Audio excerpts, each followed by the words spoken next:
Hello, and welcome to our second cinematic battle report as a part of our Rodent Rumble series. This game sees two kill teams devoted to serving a higher power battle it out to extract some important salvage from a rundown planet in the Octarius sector. The Vespid Stingwings have been released upon the planet's surface in advance of a greater Tau force, but they must first contend with a local band of Chaos cultists who have already swooped in when the opportunity arose. Before we get into the battle report, go ahead and give us a like and subscribe if you want to see more cinematic battle reports like this one. They are pretty design intensive, but we want to make sure that we're making them if there's the support to do so. Okay, with that out of the way, let's join up with the story and watch it unfold. This conflict specifically details a battle between the Vespid Stingwings and the Chaos Cult kill teams for the mission Extraction using an Octarius board layout. The Vespids win the roll-off and select Defender for side selection. They value the deployment advantage and hope to catch the Chaos Cult bunched up behind light cover or as they stage for Turning Point 2. Since they're bringing a lot of AoE threats to the table in this matchup, the Vespids are hoping to leverage this advantage. The Vespids select all specialists available, making their list the Strain Leader, Oversight Drone, Long Sting, Shade Strain, Sky Blast, Swarm Guard, and 5 Vespid Warriors. The Chaos Cult are locked into the only legal list that they can bring, which consists of the 5 Dark Commune operatives and the 9 Chaos Cult devotees. For equipment, the Vespids elect to bring their neurostimulants, accelerant stimulants, 2 frag grenades, and a comms device. The Chaos Cult bring a Balefire script, Vile Blessing, 1 stun and 1 smoke grenade, and a heavy barricade. The Vespids set out their comms equipment near the middle objective, but position it so that the Oversight drone can remain behind the front line and still affect a large portion of the board. The Chaos Cult set up their heavy barricade to protect their ability to stage for the mid-board by placing it in the open ground near the middle objective. The Vespids select Confirm Kill as their tac op for the game, and the Chaos Cult select Champion. For this video, we are skipping over the details related to deployment decisions. If you're interested in a more tactical breakdown of those choices, you can head over to our membership or Patreon, where a separate video explains that for each side.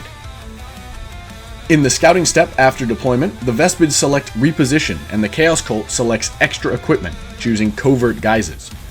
The Chaos Cult then roll for their number of devotees that can dash, getting a 5 on the roll and granting them 3 dashes as a strategic gambit in the first turning point. Knowing this, the Vespids use their reposition action to move their Long Sting up into mid, given that they know they're going first in Turning Point 1. They aren't afraid of any long-range threats from the cult, and they know that this will allow them to stage the Long Sting aggressively to potentially catch out any Chaos Cult mutants. Starting the first turning point now, both teams go up to 3 command points. The Vespids select for their tac op to be the primary hidden objective, and the Chaos Cult select for the crit op to be their secret primary. The Vespids then use their free ploy from the Strain Leader, which is Airborne Predators for this game, and the Chaos Cult then resolve their free dashes from their Covert Guises, moving only the devotees protected from light cover to minimize the collateral damage that they know is coming their way. Specifically, they want to make sure that their cult demagogue doesn't get caught up in any blast radius, and that no more than 2 devotees get caught in a single blast. The Vespids then generate 2+1 command points for the turn, and the cult mutates 2 devotees into mutants. These 2 mutants are forced to be spawned safely behind the heavy cover in the deployment zone, and the first accursed gift for the team are deformed wings. Both teams then pass priority, and the Vespids will be the first to act in Turning Point 1. The first activation is a big one already, with the Vespids activating their Sky Blast and immediately flying across the scramble pile and into line of sight of 2 devotees across the map. They then spend 1 of their communion points to shoot further than 8 inches away, and a command point on Ocelli, which brings them down to 2 communion points and 2 command points already. The Sky Blast then shoots at the devotee in the middle of the pack, which will blast into a second devotee and put a third in range of the inevitable neutron fallout marker. The Sky Blast starts off with a big fireworks display, landing 3 crits and a normal hit after re-rolling from Airborne Predators. Since they had moved before shooting, their neutron weapon also has Piercing 1 for the attack, which makes it impossible for the first devotee to survive no matter what they roll. The Sky Blast deals 15 damage after the added devastating wounds, immediately dispatching the first cultist and revealing Confirm Kill for the Vespid Stingwings. This attack also drops a neutron fallout marker, which is placed such that it will tag 2 Chaos Devotees when they activate later in this turning point. The second target caught up in the blast is affected by 2 crits and a normal after the free reroll from airborne predators, so the Devotee takes a critical cover save but again cannot survive due to the added devastating wounds from the crits. The Devotee takes 10 damage themselves, killing a second target from the shooting attack and dropping another confirmed kill marker. The Chaos Cult quickly needs to get their operatives out of light cover, so they activate 2 of the remaining cultists on that flank. The Devotee inside the neutron fallout marker takes 1 damage when they activate, dropping them to 6 wounds, and the first scrambles over the rubble pile to toss a smoke grenade to cover the middle objective while staying on conceal. The second Devotee just moves and dashes into mid to flex for turning point 2. The Vespids fly the oversight drone into mid within range of the comms device, after which they start broadcasting their aerial guidance in a 9-inch aura. The Chaos Cult activate one of their mutants and move and dash them into the smoke grenade dropped in mid, protecting them behind both heavy cover and smoke, which will last into the beginning of the next turning point. The Vespids activate one of their warriors on the Vespid home side flank and move them up to stand on the objective. This prevents any sneaky steals by the Cult at the beginning of turning point 2, regardless of who goes first. The Chaos Cult activates 2 Devotees from behind heavy cover to stage them up the board. One positions behind the heavy barricade, and the other advances to another piece of heavy terrain to threaten the Vespid Stingwing home objective. The Vespids activate another warrior operative, sending them up into mid to move up and contest the middle objective.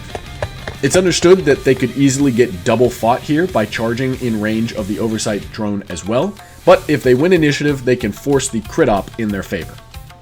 The Chaos Cult choose to activate only one of their Blessed Blades instead of chain activating them, and they move them up behind the heavy barricade on their side. This split activation is done to prevent the Vespids from having 2 final activations at the end of the turning point back to back. The Vespids activate their leader, who flies up onto Vantage, staying in conceal but within 6 inches of both the middle objective and their home objective. The Chaos Cult activate their second Blessed Blade, who moves up to heavy cover to threaten the Vespid home objective in turning point 2. The Vespids then activate another warrior and move them along the Chaos Cult home flank. The Cult activates their second mutant and moves them along the Vespid home flank, touching into the heavy terrain to make shooting them as awkward as possible. The Vespids then activate a warrior on their home side to stage back in support of the warrior that's already on that objective. The Cult Demagogue then activates and incites urgency into the Iconarch so that they can dash sideways. After this dash, they will then be in range to reposition up to the heavy cover along that flank and still be able to pass out their damage reduction buff. After this action, the Demagogue repositions into the Iconarch's previous spot. The Vespid's Shade Strain moves and dashes to fly up onto the oil rig in the center of the map, threatening lots of AoE angles. The Cult Iconarch moves to heavy cover along with their allies, and as previously mentioned, uses their Ruinous Icon ability to grant Invigoration, reducing damage of 4 or more by 1 for all allies within 4 inches of the Iconarch until the Iconarch activates again or is incapacitated. The final warrior for the Vespids activates, blitzing up the Chaos Cult objective flank and onto the Vantage to stage for an aggressive option in turning point 2. The final Devotee for the Chaos Cult moves and dashes into the last spot available behind the heavy barricade. The Vespid Swarm Guard moves and dashes onto heavy Vantage to set up for another devastating turning 2 opener with their AoE flamethrower. The Cult Mind Witch activates to move and casts Malefic Vortex onto the Oversight Drone and Vespid Warrior in the mid, dealing 1 damage to each of them. With the final activation of the turning point, the Vespid Long Sting activates and flies up onto Vantage to respond to any turn 2 aggression started by the Cult. And with that, that'll conclude the first turning point of the game. Although there was violence early, both sides quickly converted to staging for turning point 2. As for scoring, both teams are still tied at 0 points apiece. The Chaos Cult narrowly managed to win the roll-off with a tied result. Since the Vespids choose to go first in turning point 1 for their Skyblast opener, they took this chance that they would lose ties and actually did so here. The Chaos Cult naturally choose to go first in turning point 2, bringing them up to 4 CP, and the Vespid Stingwings up to 4 CP as well. In the Ready Operative step, both the Oversight Drone and the Warrior in mid will take 1 damage from the Malefic Vortex, and the Smoke Grenade dropped in mid will remain active for 3 more activations. The Chaos Cult spend 1 command point immediately on Fervent Onslaught, and the Vespids again play Airborne Predators for free. The Chaos Cult reveals Champion as their tack op, selecting the Mutant protected in the Smoke Grenade for the turning point.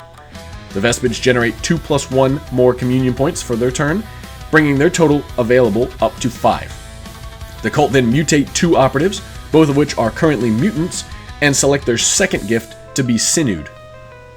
The Vespids respond by playing Sting for 1 command point, and the Chaos Cult spends 1 command point of their own on Sickening Aura. Finally, both teams pass priority and kick off Turning Point 2. The Chaos Cult actually start the Turning Point not activating their champion, but instead their 2 Blessed Blades. The first activates to charge and fight the Swarm Guard on Vantage, with the second waiting to see the outcome of that fight before they make their own move. Thanks to Accurate 1 from Fervent Onslaught, the first Blessed Blade secures 2 normals and a critical hit, which means that there is no way for the Swarm Guard to survive the fight. The Swarm Guard does manage to get a hit back, which drops the Blessed Blade down to 5 wounds, but is incapacitated by the Cultist. With the Swarm Guard dealt with, the second Blessed Blade charges from behind the heavy barricade into the Vespid Warrior defending the Vespid home objective, fighting them without assistance. Fervent Onslaught again helps here, but the Chaos Cult need to spend 1 of their command points on a 50-50 chance to kill off the Vespid Warrior. They succeed and are able to take them down, but they do take a critical strike for their trouble, dropping them down to 4 wounds as well. The Vespid Stingwings activate their warrior in mid to deny the easy double fight that the Cult was eyeing and shoot at the new Torment in close range to avoid the obscuring smoke. To do this does mean that they will be inside the Sickening Aura of the Torment, however, reducing them to hitting on 5s. This warrior does manage a hit and a crit thanks to Warrior Instincts, their Oversight Drone, and a command point reroll, and because they moved before shooting, their weapon also has Piercing 1. The Torment then fails all of their saves to take 8 damage and drop down to 5 wounds remaining. The Chaos Cult again choose not to activate their champion and activate 2 Devotees instead, potentially sacrificing any tack op points in this turning point to instead take a big swing on crit op points and map control. The Devotee standing on the Chaos Cult home objective secures their point for 1 crit op point, and the Devotee in mid searches the middle objective for another 2 crit op points, which means that the extraction objective is now locked in to being the Vespid home objective once it becomes searched. The Vespid Warrior who had pushed towards the Chaos Cult home objective flies off the Vantage to throw a frag grenade at the Torment Champion, which will catch a Devotee in the blast as well. The Warrior is also benefiting from the Oversight Drone's aerial guidance, and with key positioning so that they benefit from their Warrior Instincts and gain Accurate 1 as well. The frag grenade spikes on the Torment, landing 2 normals and 2 criticals against the monster, dealing 9 damage after saves and after unnatural regeneration triggers, killing that and dropping a confirm kill marker. The blast does catch a nearby Devotee as well, but some poor rolls and a lucky save from the Cultist mean that 0 damage is actually inflicted on the Cultist. Although they would have loved some extra collateral damage, the important part of this equation was that the Torment Champion went down, so the Vespids aren't too upset with this outcome. The Chaos Cult activates another 2 Devotees, the first moving and throwing a stun grenade against the Shade Strain on the Oil Rig, which successfully subtracts 1 APL from the Vespid, and the second Devotee running into the open on the Vespid home objective flank to search it and score that 4th point for the crit op already. The Vespid Skyblast activates to fly on Vantage and shoots at the 2 operatives on the Vespid home objective. This does cost a communion point, but the Vespids are trying to quickly reclaim their home objective presence. The Skyblast's first target is the Blessed Blade, who catches 2 crits and a normal thanks to a communion point reroll and the Oversight Drone's aerial guidance. Without the piercing even factored in, the Blessed Blade dies to the devastating wounds before saves are even rolled. This drops both a neutron fallout marker on the objective and another confirmed kill token where the Blessed Blade had stood. The second target of the blast is the Devotee in the open on the objective, who catches 3 criticals and a normal for their trouble with the help of the Oversight Drone's guidance. The Skyblast neatly deals another 15 damage to the Devotee, cleaning up the Chaos Cult presence on the objective and dropping another confirmed kill marker. The Cult Mind Witch activates and uses their Infernal Gaze on the exposed Vespid Warrior as their first action. Surprisingly, they actually land 5 hits, and with lethal 3 up, the devastating 2 means 10 damage outright, which kills the Vespid Warrior from 100%.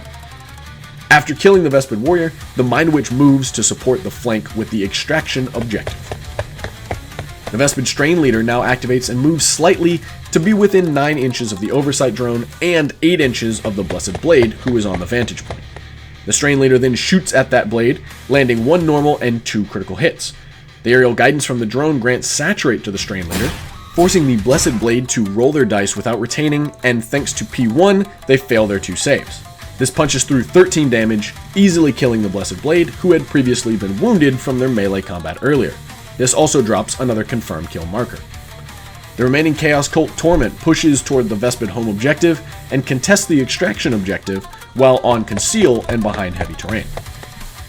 A Vespid Warrior on the Chaos Cult home objective flank flies next to the oil rig and shoots at a devotee within 2 inches.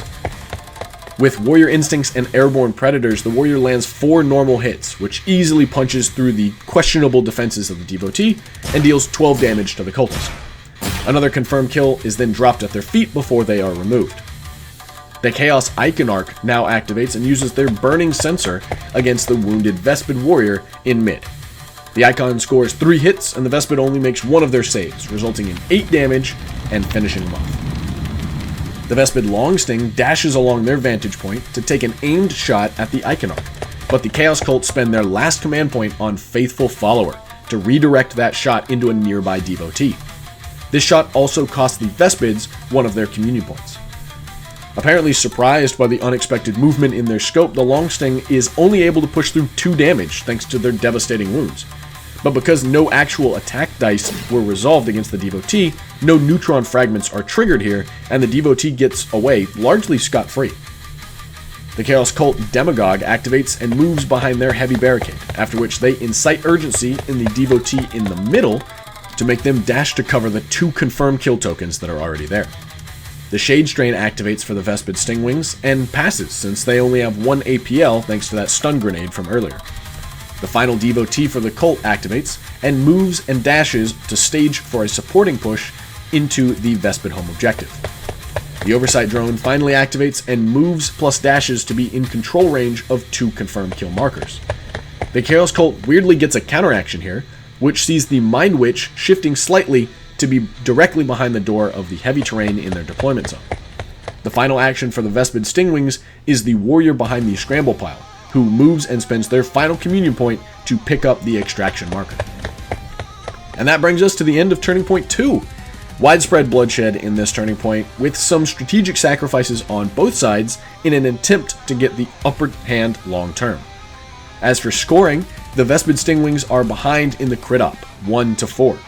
They lead on the tac op, 2-0, and are tied on the kill op, 2-2. This makes the overall score in the game 5 points for the Vespids and 6 points for the Chaos Cult. The Chaos Cult barely win the roll-off for initiative in Turning Point 3, electing to go first and bringing themselves up to 1 command point. The Vespids find themselves at 3 command points for the turn, and again are on the back foot. The Chaos Cult quickly mutate 2 devotees, choosing to select operatives in positions to slow down or annoy the Vespids as they attempt to scramble across the board and pressure the Extraction objective. Their third mutation for the turning point is used to heal another devotee up to full wounds, since they do need operatives who can still perform mission actions as well. The Vespids play Airborne Predators for free, again, thanks to their leader. The Chaos Cult respond by selecting their Iconarch to be their champion for the turning point, since they know that they are going first. Seeing the Chaos Cult select a ranged operative as their champion, the Vespids spend a command point on Aerial Agility to try to mitigate the efficacy of the flamethrower. The Chaos Cult don't want to spend their final command point, so they pass priority and leave the Vespids to do whatever they want with strategic ambits. The Vespids don't play any more ploys, but they do generate another 3+1 communion points, bringing them up to 4 in the pool. The first activation of the turning point is the Champion Iconarch, who climbs onto the vantage terrain and aims their Burning Sensor at both the Oversight Drone and Vespid Warrior on the Vespid home objective. The Icon secures 4 hits against the Warrior, who in turn fails their 3 saves and their Aerial Agility trigger. This deals 16 damage to the warrior and kills them, scoring 1 point on champion for the cult. The second target, the Oversight Drone, is statistically much harder to bring down. The Chaos Cult drop one of their shots, but invest their final command point to ensure that the drone dies. This scores a 2nd point on champion for the turning point. The Vespid Strain Leader flies to within 2 inches of a nearby Torment and shoots them in close range since there is no Sickening Aura this time. The Strain Leader confirms 3 normal hits and a critical with Piercing 1, but the Torment makes 1 save and gives the Chaos Cult an out for the action. They spend their once per game Vile Blessing to ignore 3 damage, and Unnatural Regeneration blocks another 1.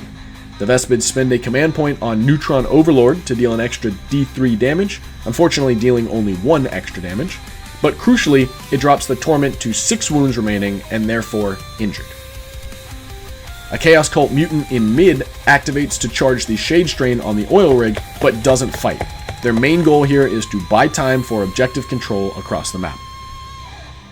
The Vespid Longsting activates, and Dash flies off the objective to shoot at the damaged mutant. The Longsting picks up 3 hits and a crit thanks to airborne predators, and with the mutant failing one of their saves, they easily pick the miniature monster off with their assault. The Longsting deals 14 damage, and the mutant drops another confirmed kill marker. The Cult Demagogue now activates and charges into the Longsting to fight them in melee. The Demagogue doesn't have any buffs in melee this round, so they drop 2 hits but do manage a crit, while the Longsting secures 3 normal hits of their own. With the shot keyword for their Diabolical Staff, the Demagogue is able to inflict 6 damage upon the Longsting and only take 3 damage in return. The Vespids then activate the Shade Strain, who falls back from the mutant on the Oil Rig to position where they can threaten the Iconarch from 6 inches away. The Chaos Cult Torment activates and takes 2 damage from the Neutron Fallout marker, dropping them down to 4 wounds. They then charge the Strain Leader and fight them. The Torment lands a ton of hits and crits, but crucially the Strain Leader from the Vespids does not get a critical to threaten killing the Torment. As a result, the Torment is able to kill off the Strain Leader and only takes 2 damage from a normal with the help of their Unnatural Regeneration ability. The Vespids activate a warrior from mid who then charges and fights the Cult Demagogue. Although they are assisted and hitting on 3s, the Vespid Warrior does still drop one of their strikes and only get a normal and a critical hit.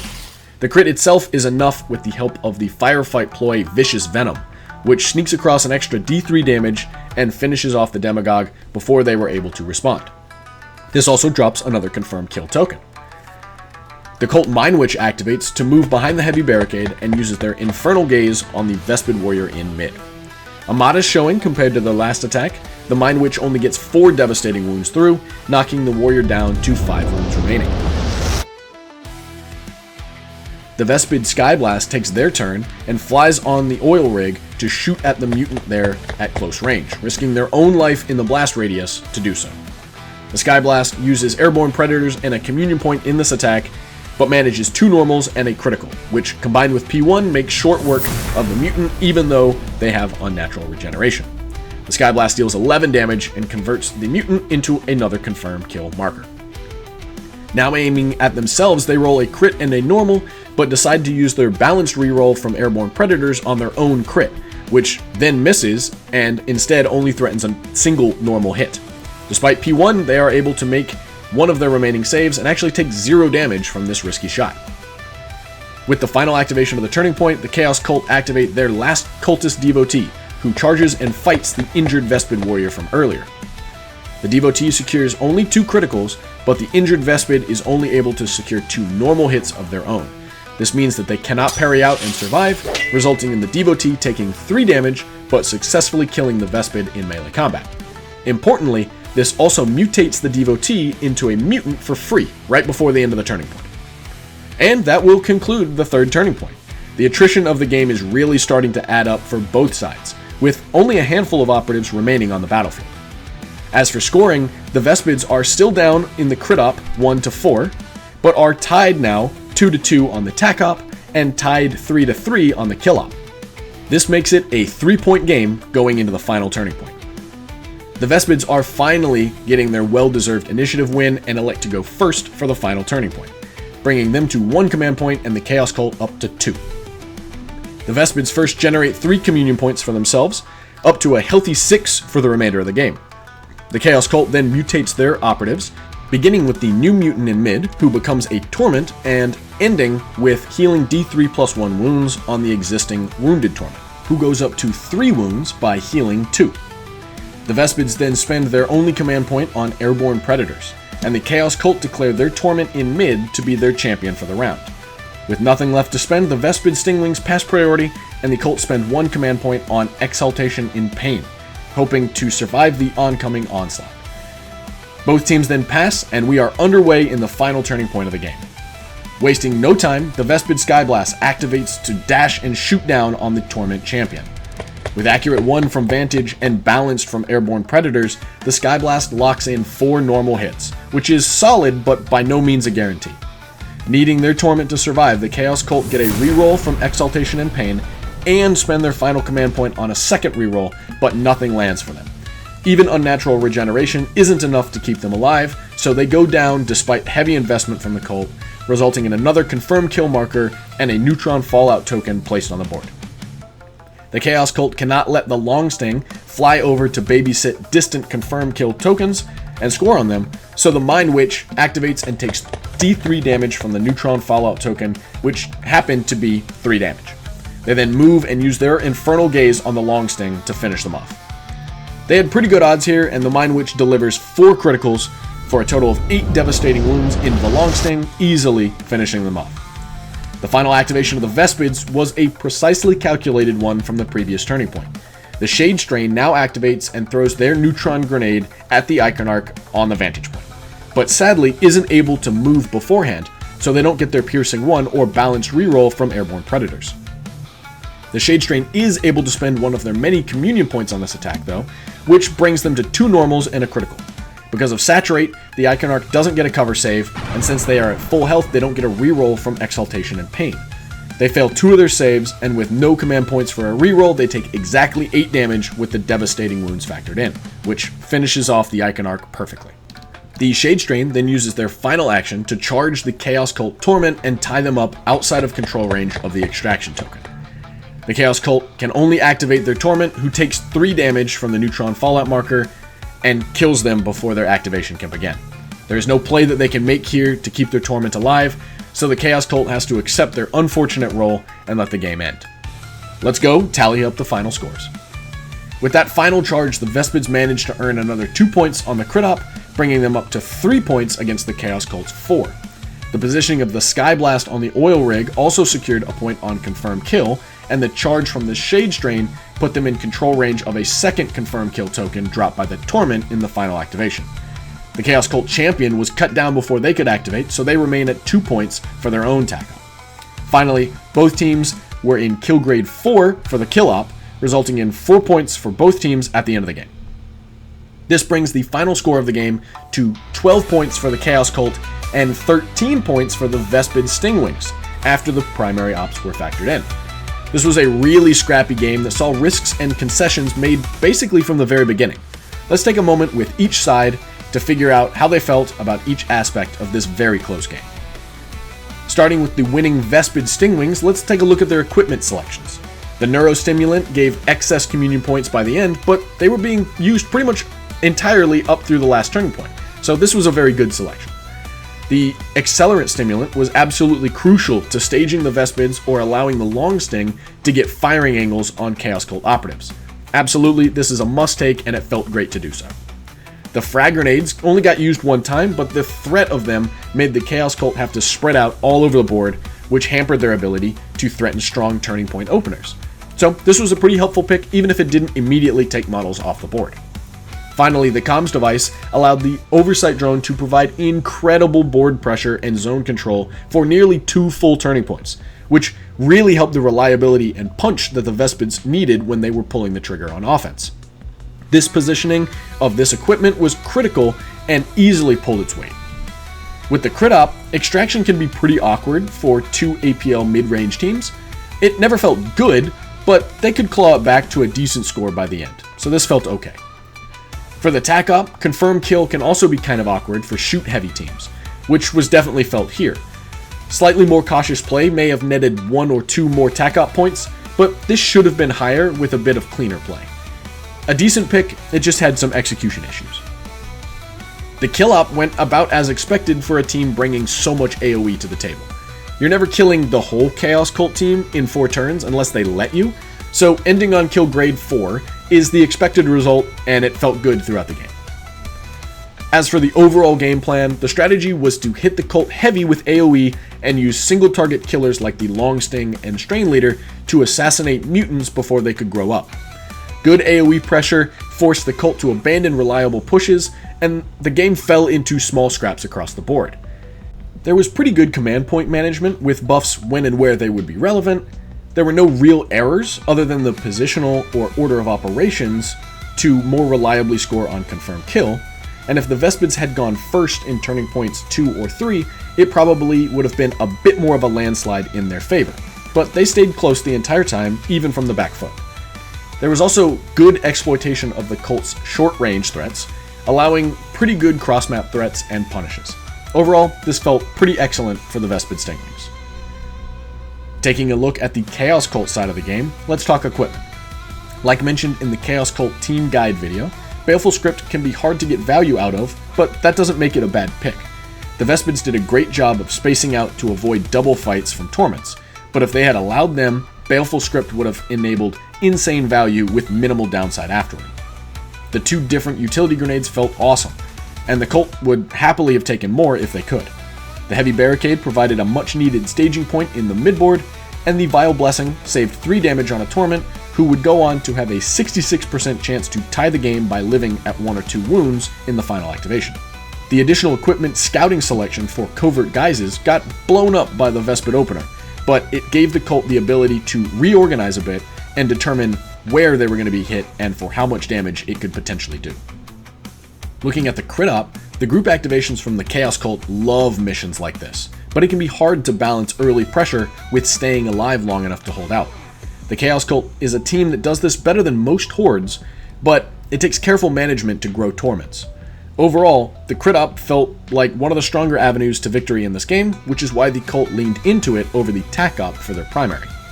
Speaking of tac op, Champion is always a risk and is vulnerable when losing initiative. Storm Objectives is terrible on extraction, and Overrun is hard to survive with for the second point each turning point.